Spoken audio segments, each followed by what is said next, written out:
नमस्कार, मैं हूं हरिकेश कुमार सिंह और आप देख रहे हैं न्यूज नशा। सबसे पहले ये वीडियो देखिए।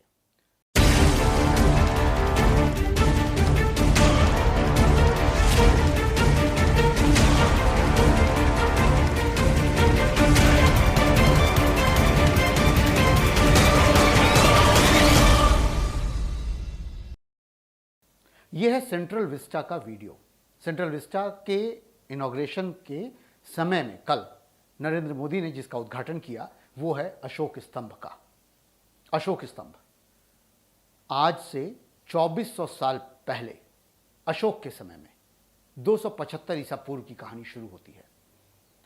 अशोक स्तंभ का निर्माण उस समय होता है जब अशोक धम्म चक्र प्रवर्तन की तरफ बढ़ते हैं और कलिंगा युद्ध के बाद ये कसम खाते हैं कि अब युद्ध नहीं करेंगे, युद्ध की तरफ नहीं जाएंगे। स्तंभ के ऊपर जो स्थापित किया जाता है वो है 4 शेरों का मुख। शेर एक ऐसा जंगली जानवर ध्यान रखिएगा, जिसमें कूलनेस है, कामनेस है। कहने का मतलब ये कि बेहद शांत, गंभीर और धीर। उसके चेहरे पर कभी भी भाव बनते बिगड़ते नहीं हैं। स्थिरता के साथ वो अपने शिकार को भी देखता है और अगर वो शिकार नहीं करता है तो बेहद शांत मुद्रा में बैठा रहता है।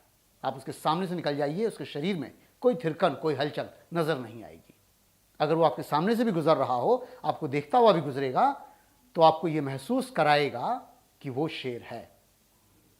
उसके चेहरे के भाव पे कभी भी अनायास गर्जना या अनायास, जिसे हम कहते हैं कि बनर घुड़की, इस तरह की व्यवस्था उसके जहन में या उसके शरीर में नहीं होती। वो होता है शेर। जितने भी लौह स्तंभ आप देखेंगे उन पर जो शेर बैठे हैं वो बेहद खूबसूरत और बहुत ही संजीदा किस्म के शेरों के चित्रावली को दर्शाते हैं। आपको दिखेगा कि वो शेर जिस तरह से बैठा हुआ है वो बता रहा है कि वो कितना ताकतवर, कितना सक्षम और कितना ज्यादा शांत है। ये गंभीरता उसके चरित्र का हिस्सा है। और जैसे ही आप सेंट्रल विस्टा के शेरों के निर्माण को आप देखेंगे तो बहुत बड़ा सा मुख खुला हुआ, दांत पूरे दिखते हुए और आंखें काफी खूंखार। देश में जिस चीज को आप निर्मित कर रहे हैं वो कोई आज का बनाया हुआ स्तंभ नहीं है। उस स्तंभ को अगर आप देख रहे हैं 2600 साल 2400 साल पहले से, तो आप ये समझिए कि आप उसको किस तरीके से बिगाड़ रहे हैं। देश को बदल रहे हैं या व्यवस्था बिगाड़ रहे हैं, ये आप सोचिए। मैं सिर्फ बुराई के लिए बुराई नहीं कर रहा हूं या सिर्फ उस पर उंगली नहीं खड़ा कर रहा हूं, क्योंकि आपने जो चीज उठाई है वो है लौह स्तंभ से उठाया हुआ 4 शेरों का मुख। और उसकी व्यवस्था ये कहती है कि कमल के ऊपर शेरों का बैठना और नीचे धम्म चक्र प्रवर्तन का वो चक्र, जिसे हम झंडे में भी देखते हैं, जो हमारे गति, विकास, समृद्धि, शौर्य, इन सब का प्रतीक है।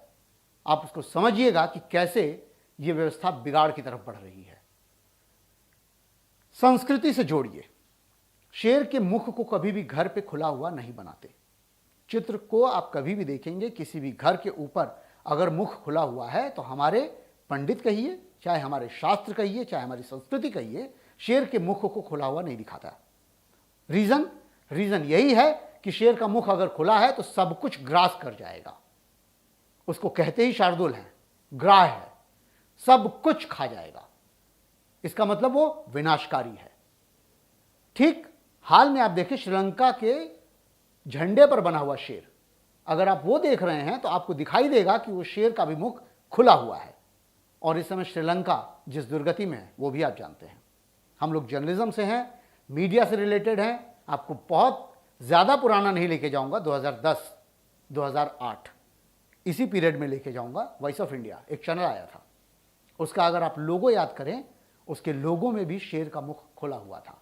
बहुत बार ये बताया गया कि ये शेर का मुख खुला हुआ ठीक नहीं है, और हुआ वही। 1 साल के भीतर चैनल ध्वस्त हो गया। बहुत बड़ा बजट, विहंगम चैनल, बावजूद इसके ध्वस्त हो गया।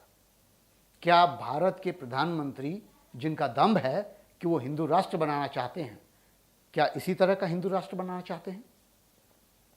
2022 का लक्ष्य था 2014 में, 2014 में 2022 का लक्ष्य था कि सारे किसानों को, सारे घरों को बिजली मिलेगी, सबको घर मिलेगा, मेक इन इंडिया होगा, स्टार्टअप इंडिया होगा, 2022 का लक्ष्य था। अब ये सारे लक्ष्य बदल के 2025 और 2029 के लिए चले गए हैं। इस समय नरेंद्र मोदी जब भी बोलते हैं, नजर आते हैं, 2022 की बात नहीं करते। ठीक है, हम सब जानते हैं कि 2019 के बाद क्या हुआ, कोरोना काल कैसे 2020-21 को पूरा नेस्तनाबूद करके चला गया या ध्वस्तीकरण करके चला गया, लेकिन तब भी आर्थिक स्थितियों को संभालने की जो कवायद होनी चाहिए, कायदे से वो कवायद नहीं हुई।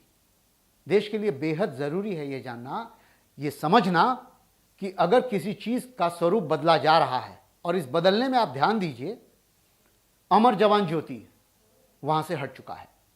नरेंद्र मोदी का एक ही स्वरूप दिखता है हर वक्त, चाहे वो केदारनाथ में आप देख रहे हो, चाहे आप काशी विश्वनाथ में देखें, रामानुजाचार्य की स्थापना में देखें, किसी भी ऐसे स्थापत्य को देखें जहां पर नरेंद्र मोदी खड़े होते हैं, अकेले खड़े होते हैं, कहीं अगल बगल कोई नजर नहीं आता है।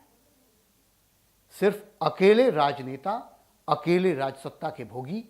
क्या ऐसी व्यवस्था आपको भी सहनीय है? क्या स्तंभ के लिए जो चेहरा बनाया गया है शेर का, वो आपको अच्छा लग रहा है? जरा सोचिएगा जरूर। धन्यवाद। देखते रहिए ऐसी खबरों के लिए न्यूज़ नशा। और आप हमसे जुड़े रहने के लिए सब्सक्राइब करें YouTube पर, फॉलो करें Twitter पर और लाइक करें Facebook पर। और ज्यादा जानकारी के लिए आपको टाइप करना होगा सिर्फ न्यूज़ नशा।